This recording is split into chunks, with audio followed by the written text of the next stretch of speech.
Soldiers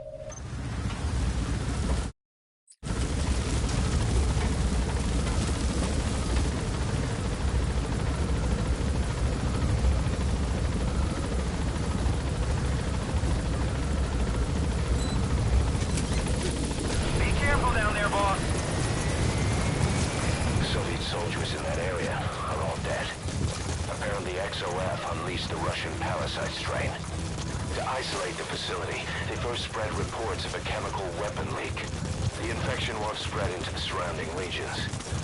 Still, I think they just exterminate the men who worked with them all this time. Skullface must be making his final play.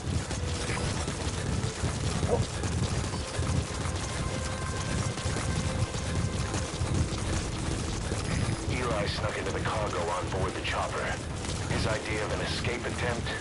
Who can say? We'll think of how to deal with him later. Snake, do you read me? I know more than anyone about OKB-0 and Sahelanthropus. Boss, I've made up my mind. I want to be of use to you, not him. Let me work to pay for what I've done. I'll prove it, that I've always been your ally. Boss, I'll be focused on coordinating backup here at Mother Base. The chain of command is still in place. If you have orders, give them through Miller as usual. Skullface is in OKB-0. Start by making contact with him. The facility itself is under the control of XOF, Cypher's strike force.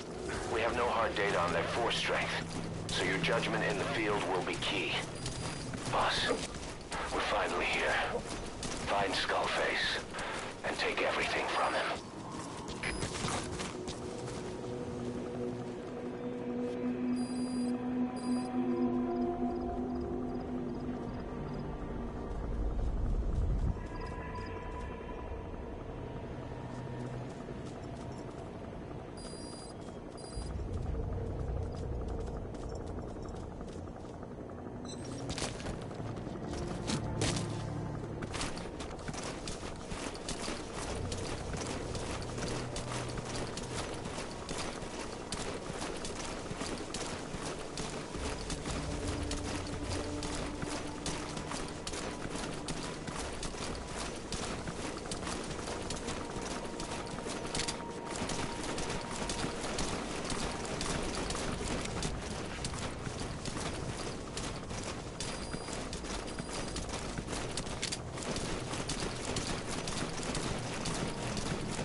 XOF has occupied the facility. Skullface must be close.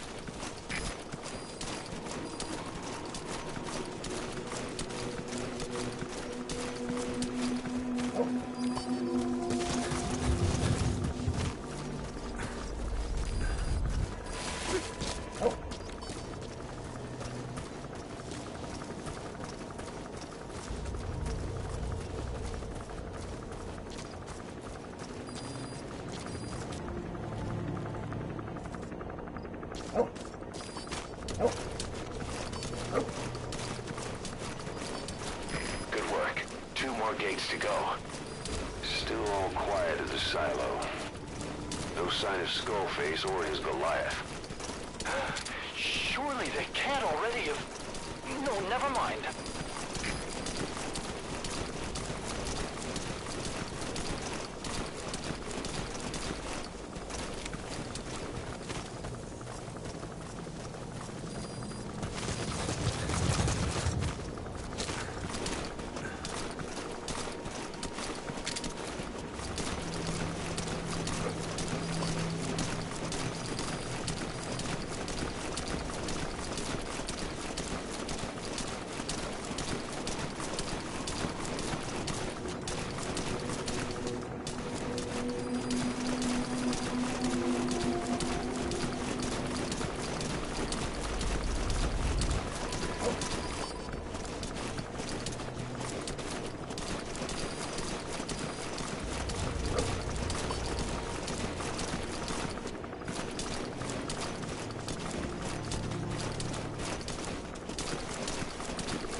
Second gate. Only one gate left. From here on in, you're in the enemy's headquarters. Something's wrong. But it has to be here.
Contact with Skullface. Head for the silo at the facility's northernmost point.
Time doesn't stop while you use the iDroid.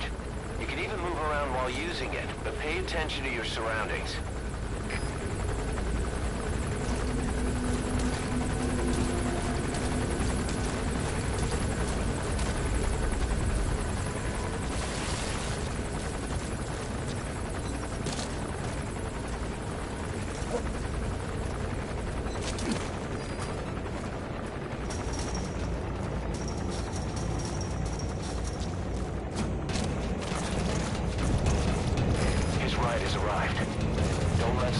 Get away.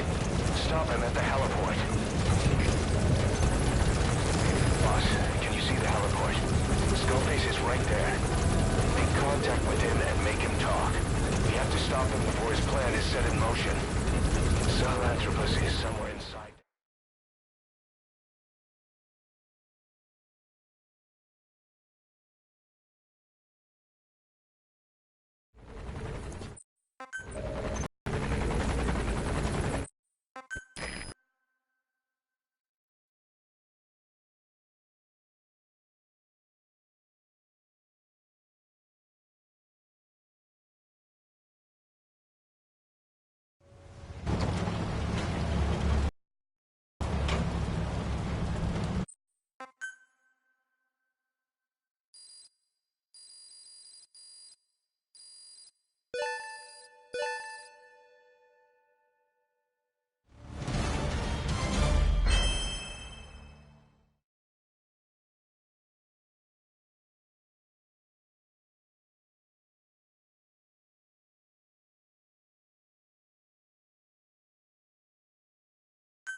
Sahelanthropus.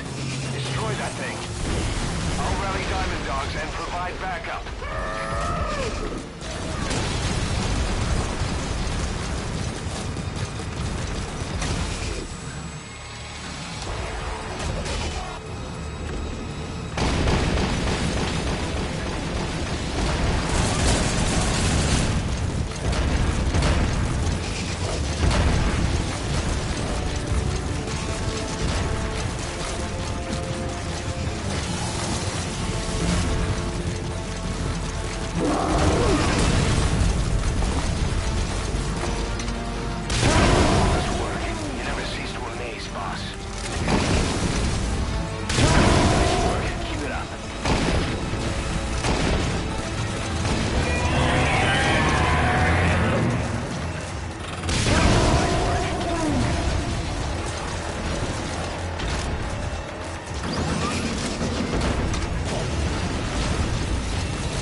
Anyone can give up his fight by laying down arms.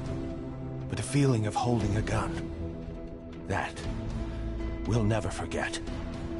Like our lost limbs, the sensation lingers.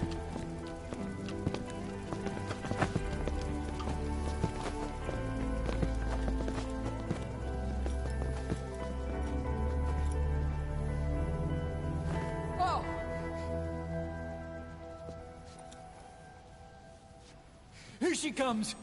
Here she comes!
Rifles in missing hands.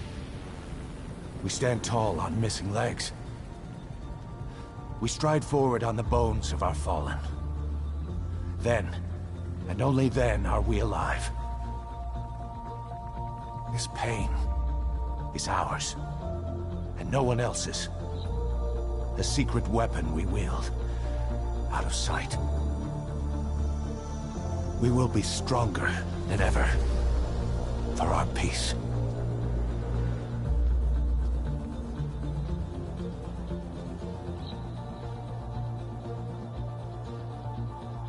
Sahelanthropus will unleash that thirst unto the future. Those were his last words. Cause? Pretentious to the end. Still, doesn't feel like this is over. And I'll never be whole again.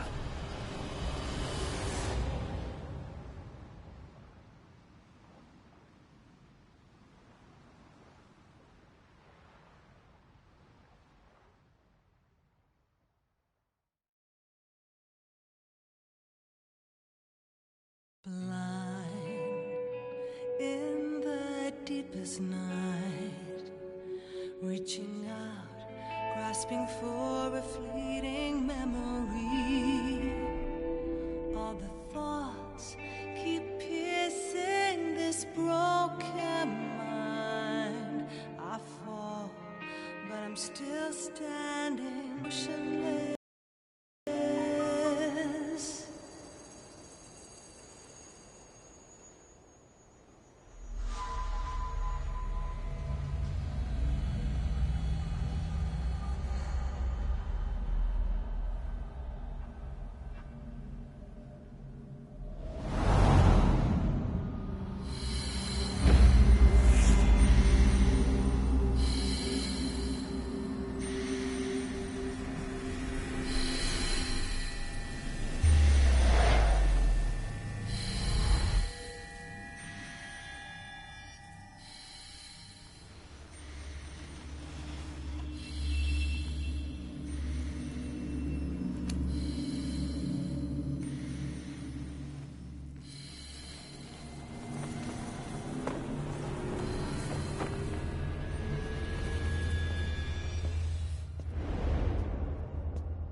Blood on her hands, let no one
Attention!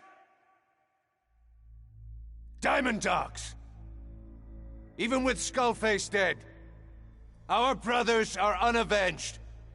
And the phantom pain he brought us lives on. Cypher is still out there. We know they planted spies, parasites among us. Watch the man to your left. To your right. Nothing. Report everything. It's the only way to protect ourselves. From here on out,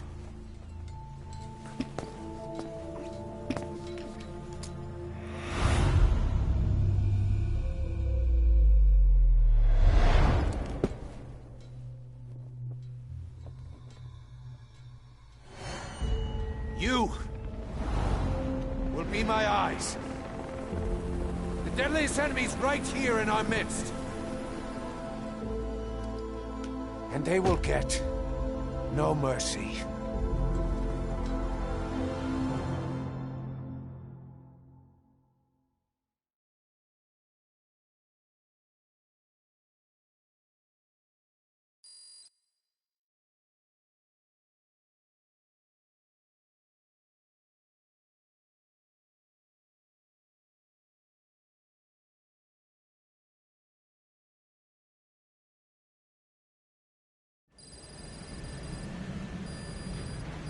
Even with Skullface dead, our pain is still right with us.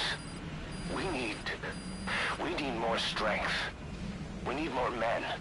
Diamond Dogs needs to be bigger. Missions have come in too. We still have a long road ahead of us.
Welcome home, boss.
Emmerich didn't go with depleted uranium for Sahelanthropus' armor because of its strength. He had nukes in mind. Exactly. It's meant to use its body as the fuel component for a nuclear weapon. Sahelanthropus uses built-in uranium enrichment archaea to melt its own body. and extract uranium-235 from the depleted uranium in its armor. Those archaea perform the enrichment in an extremely short time. The concentration jumps by a factor of several hundred, from 0.2% to over 90%. The end result being highly enriched weapons-grade uranium. Sahelanthropus's body itself becomes a nuclear bomb. Emmerich says if it were to self-destruct, the nuclear yield would be somewhere in the region of 15 kilotons. Since you need about 50 kilograms of highly enriched uranium to trigger a nuclear reaction, that would mean Sahelanthropus contains something like 23 tons of depleted uranium. That's not very much. No, it isn't. That's about what you'd expect to find in a main battle tank's armor. The point is, it can be transported anywhere, even use its conventional weaponry on the battlefield, and the international community will never suspect a thing.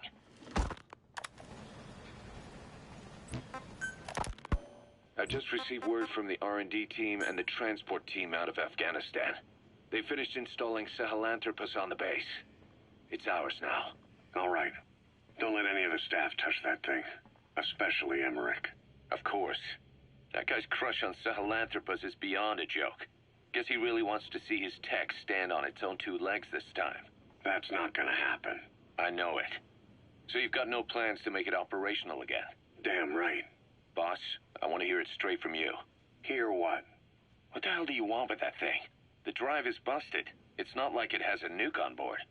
Even if the metallic archaea could turn it into a nuclear weapon, all it can do is self-destruct. Sahelanthropus just isn't a weapon anymore. It'll draw unwanted attention without even being a deterrent. I know. The weapon's development strut sank 2 feet under that thing's wake. That's 1 year's drop in a single night. We've started on reinforcing the strut, but there's no guarantee it'll hold up if a storm hits. I know that too. Boss, why keep it? It's a mark. Us Diamond Dogs, we don't have a country to call home. That means we have no past, nothing to prove that we lived. Every one of us threw it all away when we came here. Sahelanthropus is a symbol to show that the likes of us brought at least one crisis to its end. A mark in history. So we can't just fade away. It's of no practical use to us. But we still need it. A symbol of what we've done. I'm glad I sounded you out on this. Snake, on behalf of all of us, I want to thank you. I don't need gratitude. I need security. Keep Emmerich away from that thing. Roger that. You said that the nuke Skullface was trying to spread around the world were equipped with a failsafe. Something that could shut them down at will. His will. Quite so. After all, he needed a guarantee that a buyer wouldn't simply turn the weapons back on him. So how can they be stopped? The criticality trigger, that is, the detonator, is a complete black box design. Any attempt to dismantle it causes it to melt in seconds, using the corroding archaea. The design ensures that no detonation is possible unless he disengages the lock. So he had a way to disengage it remotely. Precisely. The client simply presses a button. At that moment, the detonator begins transmission with a surveillance satellite. The satellite reports to him how the client is trying to use the nuke. If he does not object, the lock is disengaged. But if it's a risk to him in any way... The detonator melts down. The same is true if detonation does not occur within a preset time after the lock is disengaged. The nuke is rendered useless. Who the hell would buy something with strings attached like that? The client would never know until the moment they actually try to use it. Most likely, he would have explained the time delay as the detonators needing time to activate. And he only intended to sell to technologically primitive groups in the first place. Let me guess. He'd claim it was defective and offer a replacement. Shadier than a used car salesman. Skullface shakes your hand like a friend, using the other to control you like a puppet. This is how he works. Code Talker. Haven't seen you eat a single thing since you got here. Let me guess. Photosynthesis? Oh? What makes you say that? Well, a long time ago, I knew someone with a similar ability. Well, you are correct. Most of my body is covered with parasites. I supply them with water, and in return, I receive sugars they produce when exposed to light. It isn't just my skin either. The parasites also act as my eyes. They have replaced many of my internal organs as well. It is thanks to them that I live on after over a century. How did you obtain them anyway? Through your research? I would like to say as much, but there is more to it than that. Let me take you back 20 years. I had hit a dead end with my parasite research. Then I was approached by a foundation. They said they had a sample of an unusual strain of parasite. Which foundation? Apparently, they had links to ARPA. But that is all I learned. I was somewhat ignorant of the ways of the world. Just being able to study it was enough for me. Yeah, I've heard that before. Go on. Half in doubt, I visited them to discover the body of an old man. Well, to be precise, his partial remains. A collection of parts, you could say. The man had died in an explosion. An old man, you say? His flesh had not decomposed. In fact, the tissue's cells were still metabolizing. The parasite had infected, or should I say assimilated with, the tissues, and was keeping them alive. I became obsessed with studying the body parts, foregoing food and even sleep. Every day was filled with new discoveries. The parasite's biology, internal anatomy, life cycle. But there was only so much I could learn through observation. And so I made a decision. To truly know the parasites, I had to live with them. So, you implanted them inside you from the dead man's flesh? Correct. It was quite a gamble, whether or not they would adapt to me. But fortunately, it appears I was compatible with them. Or perhaps, through my many years of research, my immune system learned to tolerate them. Were they that body's only parasite? Yes. However, there was a separate specimen that supplied its host with adrenaline in response to pain, and yet another that could control insects at will through secreting heterogeneous pheromones. I wanted exposure to them, to take them into me, but my wishes were denied. Their records, though, provided clues that helped advance my research. Would you care to join me? A life spent never worrying about food is a most wonderful one. I think I'll pass. But thanks. This has been helpful. Never doing that again. I feel bad for guys who wanted to have him, though. Of course. Skullface has finally burned out. The world is rid of his existence at last. Was he still alive? You could say that. But you could also say he'd been dead for decades. What's that supposed to mean? Biologically speaking, it's hard to say how much was his life. Side effects from the treatment? No, the primary effect. Keeping a dying host alive as long as possible. That is the whole point.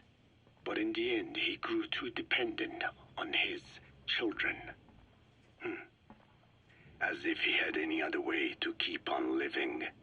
He first underwent parasite therapy before the Soviet Union became his home. His body was horribly burned.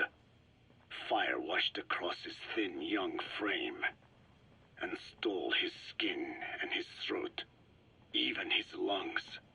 Only through repeated therapies could the parasites keep him alive. Most of his life became something the parasites gave to him. And then he lost the ability to die. That is correct. The parasites live on past the host's death, still aiding cell composition. At that stage, there is no way to extract them from the host cells. There is no way of knowing when the last cell of Skullface's body would die. The only choice was to burn the whole thing. And his children, along with it. And I am one to talk. When my life is snuffed out, I expect you to treat my body the same way. And when I burn, I will truly be one with my children for the first time. You say there were 3 English vocal parasites. According to Skullface, yeah. Skullface had 2 of the English strain with him. You burned both of them. There was an oil fire. I tossed him in. So that just leaves 1. And you tell me Skullface said he used it. He said it was very close to me. Very close. One of your comrades, or someone ordered to kill you. Or he could have been speaking metaphorically. Metaphorically? Close to your spirit, close to your heart. Someone who either loves you or despises you. The second one makes a long list. Whichever it is, act with caution. Skullface implanted someone with the English language strain. Who it is irrelevant. Why? I tell you what Skullface really meant. Very close to you means you will be exposed. All the infected here have been given the Wolbachia. Even if the vocal cord parasites infect them now, they cannot reproduce. But if there's a different host among us, host to the English strain. If that were the case, we'd see the symptoms. What about the non-English speakers? We have plenty of those, but the staff use English as a common language. But if that someone has not spoken English yet, and begins to speak it now, there'd be another outbreak. The final mating pair of the English strain must be found immediately. Skullface is gone, but his threat still remains. On this base, do you see what the final mating pair is? With him dead, those parasites are the stain he wished to leave upon the world. His thirst for vengeance. In their flesh. Think. Does anyone here bear a grudge against you? Who would target you, specifically? The ethnic cleansers that Code Talker mentioned, they weren't Skullface's true goal. All we have is circumstantial evidence, but here's my theory. It was Cypher who started developing the vocal cord parasites as bioweapons, parasitic weapons, and Africa was the testing ground for them. As Code Talker said, their purpose is the ethnic cleansing of only those who speak a particular language. So they could do a weapon of mass destruction to eradicate specific groups, races, ethnicities, or colonies by the language they speak. Or a kind of absolute language control. Or maybe a tool for those arrogant fools to build some misguided utopia. I can see plenty of uses for them. However, in practical terms, they wouldn't be as dangerous as you'd think. Counteracting the parasites is easy, after all. Cut them out of your throat to save your life, or just don't talk.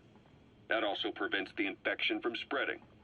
So if the international community were to find out about them, they'd no longer be the threat they were conceived to be. In which case, their targets would be limited to minority groups as a deterrent or a terrorist tool. It's hard to imagine Cypher developing something like that as a main weapon for their arsenal. That leads me to think we've only tugged on one little thread in Cypher's grand tapestry. An obscure corner of their work, possibly forgotten altogether. In any case, things changed. when Skullface was forced to relocate to Africa and he saw that thread dangling. All the time he continued that research, he was secretly following his own agenda. The ethnic liberator parasites, his English language strain. Skullface said there were only 3 samples of the English language strain parasite, and I think we can believe him. Bringing his ethnic liberator's plan to fruition depended on creating an English version of the vocal cord parasites at all costs. But an English strain would have been useless to Cypher. Worse, it could have destroyed everything they'd built.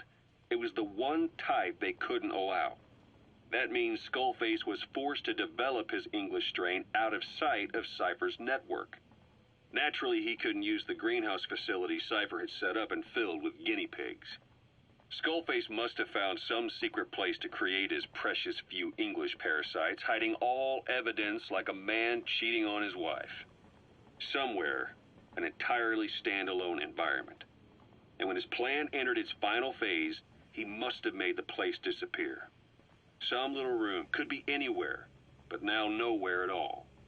We'll never know where he did it, but to elude Cypher's surveillance, it couldn't have been big. I believe Skullface was telling the truth. There were only ever 3 samples of the English language strain. Why activate Sahelanthropus in Afghanistan? This is how Skullface wanted things to play out.